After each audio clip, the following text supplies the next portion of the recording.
citoyens. Au soir du 31 décembre, Marine Le Pen a qualifié Emmanuel Macron d'imposteur. Pourquoi imposteur ?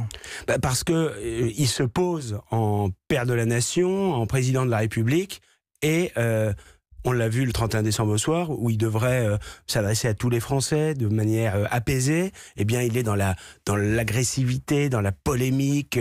On a le sentiment qu'il lançait la campagne des européennes en fustigeant telle ou telle force politique. On voit qu'il y a chez Emmanuel Macron une incapacité totale à entendre ce que les Français lui disent. Mais lorsqu'il appelle Nicolas Bay, par exemple, au respect de l'ordre républicain, vous le soutenez ?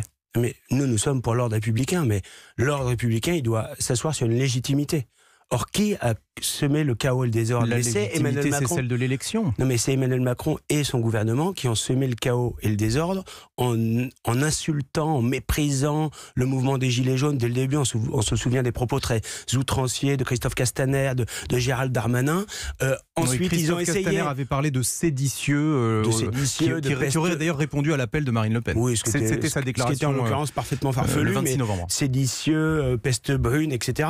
C'est une manière d'essayer d'étouffer ce mouvement qui était très profond, soutenu très massivement par les Français. Le boulot du ministre de l'Intérieur et le boulot du gouvernement, c'était de faire en sorte que les pillards, les casseurs ne viennent pas parasiter ce mouvement. Au lieu de ça, ils s'en sont pris directement aux manifestants qui, eux, avaient le droit de manifester, étaient légitimes à porter une colère, encore une fois, qui est partagée par une immense majorité de nos compatriotes. Mais donc vous dites aussi ce matin, Nicolas Bay, aux Gilets jaunes, respecter l'ordre républicain.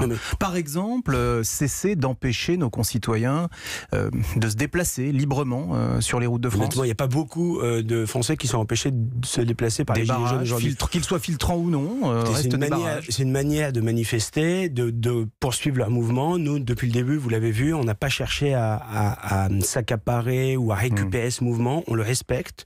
On considère qu'il n'y a aucune raison de leur demander d'arrêter parce que en effet, les choix politiques d'Emmanuel Macron vont continuer à faire souffrir la France et par conséquent, cette mobilisation des Gilets jaunes, il n'y a pas de raison qu'elle ne se poursuive pas.